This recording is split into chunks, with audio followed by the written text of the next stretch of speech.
আলাইকুম হাবিবুল্লাহ কিচেন। আজকে আমি রেসিপি করে দেখেন কত বড় নিয়েছি।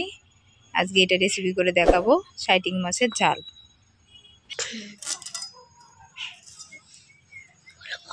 মাছটা বেড়ে কেটে নেবো, ভীষণ বড় মাছ। এখানে আছে 1 কেজি 200 মাছটা। এই মাছের এস্টে থাকে না, তবু এই ধারে মাথার ধারে একটু থাকে। আপনি ভালো করে একটু এভাবে চেঁচে নেবেন।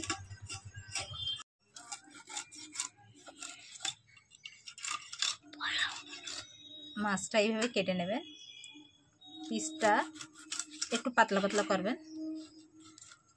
ভালো হবে।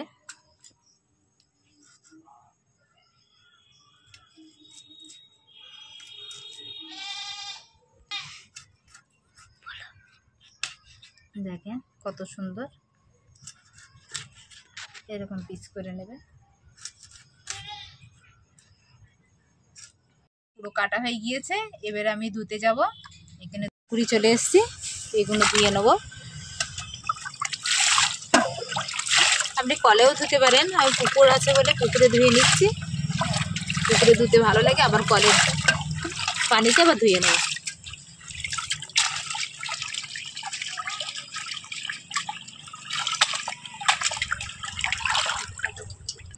আমাদের পুকুরটা কত বড়, কত সুন্দর, শানও আছে, ঘাট দেওয়া পুরো।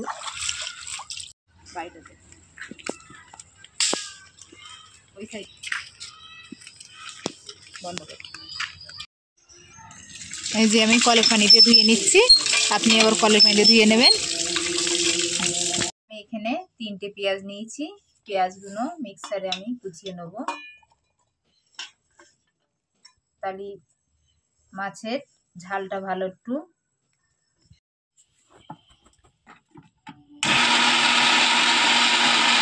দেখেন 1/2 চামচ, নদীর মাছে বেশি লবণ লাগে না, আমি 1/2 চামচ লবণ দিচ্ছি। 1 চামচ হলুদ, আপনি 1 চামচ ঝালের গুঁড়ো আপনি দিতেও পারেন, নাও দিতে পারেন। আমি একটু দিয়ে দেই, দিলে একটু ভালো হয় মাছ ভাজাটা। এবার একটু ভালো করে মাখিয়ে নেব।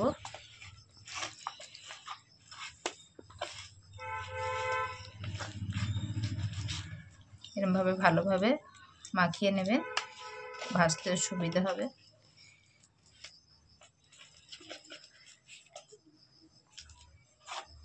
মাখাটা কমপ্লিট হয়ে গিয়েছে, এবার আমি ভাজতে চলে যাব।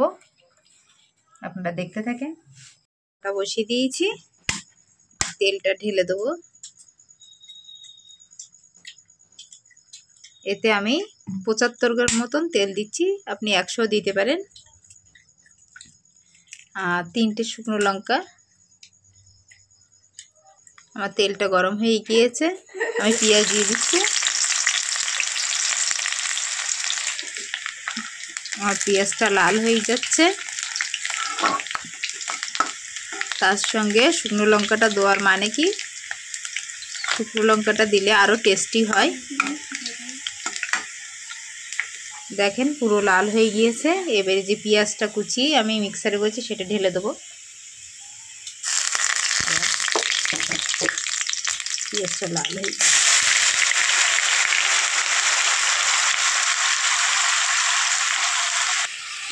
আমি পেঁয়াজটা দিয়ে দিয়েছি এতে। তখন তো মশলাটা মাখিয়েছিলাম, মাছটায় 1/2 চামচ লবণ দিয়েছিলাম, এখন 1/2 চামচ লবণ দিচ্ছি। 1 চামচ ঝালের গুঁড়া, 1 চামচ হলুদ, 1/2 চামচ গোলমরিচ, 1 চামচ জিরা। যেটা ভালো করে নাড়াচাড়া করে নেব, নিয়ে কষিয়ে নেব।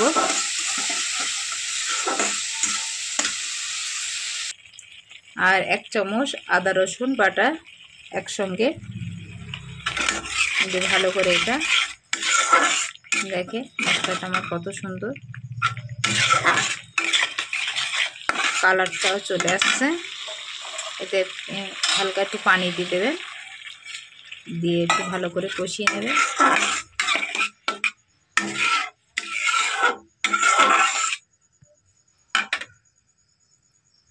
দেখেন পুরো আমার কষানো হয়ে গিয়েছে, তেল কেটে এসছে মানে বুঝতে পারবেন যে আমার মশলাটা কষানো হয়ে গিয়েছে। এবারে মাছগুলো আমি ঢেলে দেবো, যে এইভাবে একটুখানি ভালোভাবে নাড়িয়ে ছাড়িয়ে নেবেন।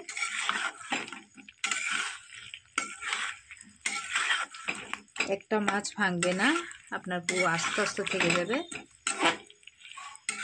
এই শাইটিং মাছটা এইভাবে রান্না করে খেয়ে দেখবেন, দারুণ টেস্টি লাগবে।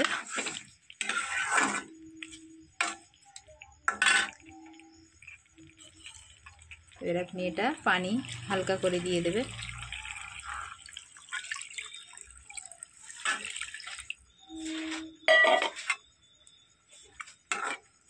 এটা আপনি 5 মিনিট জাল দেবেন। মাছ ঢাকতে হবে না, মাছ তো আর মাংস না যে গলবে, এমনিই এই যে 5 মিনিট এই পানিটা কমে গেলে মাছটা রেডি হয়ে যাবে। কড়াইটা গরম হয়ে গিয়েছে। আমি কালো কড়াই কেন ভাজি আনেন, তেলটা গায়ে ছিটকে উঠবে না, ওই জন্যে। এইটাই মাছ ভাজতে আমার খুব ভালো মাছটা ভাজা হয়, ওই জন্যে। তেলটা গরম হোক, মাছটা রেডিও আছে। দেখেন তেলটা গরম হয়ে গিয়েছে। আপনি যখন দেবেন মাছটা এরকম আস্তেভাবে দেবেন, হাত দিয়েও দিতে পারেন, আমি খুন্তি দিয়েই দেই। দেখেন গায়ে মোটে আমার এরকম সাইডে দেবেন, যে আস্তে করে দেখেন। এরা আমি দিয়ে পারে ছেড়ে দেবেন না, তাহলে আপনার গায়ে উঠে মুখে চোখে মুখে লেগে ছোলা উঠবে। দেখেন কত সুন্দর, দেখেন মাছ তেলটা ফুটছে কিরাম, ভাজা ভালো এক পিস মনে হচ্ছে হয়ে গিয়েছে। ওয়াও,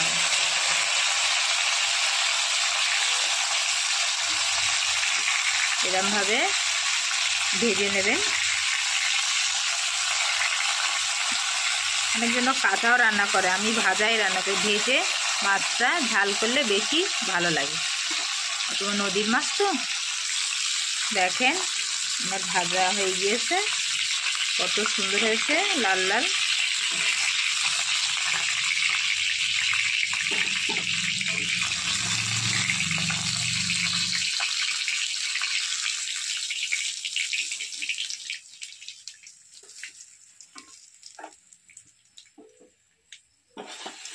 সবকটা মাছ এরকম আস্তে আস্তে দিয়ে দেবেন।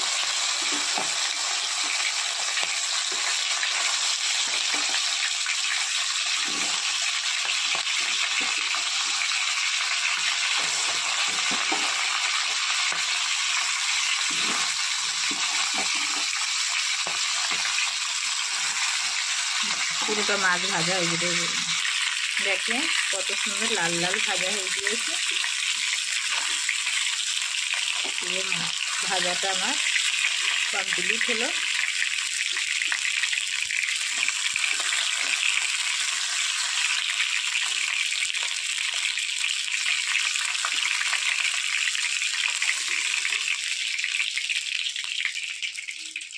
দেখেন কত সুন্দর ভাজা হয়েছে, কত সুন্দর হয়েছে। একটু ঝোল আছে, আমি আর একটু ঝোল মেরে দেবো, কেন একটু ঝোল রাখবো না, একটু হালকা হালকা ঝোল রাখবো, গামাকা গামাকা। দেখেন কীরকম ফুটছে। দেখেন রান্না আমার কমপ্লিট হয়ে গেছে, আমি এবারে ঢেলে নেব। দেখেন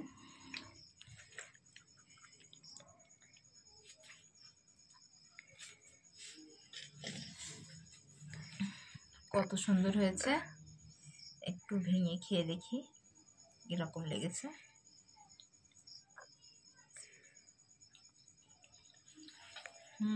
দারুণ লেগেছে। আজকের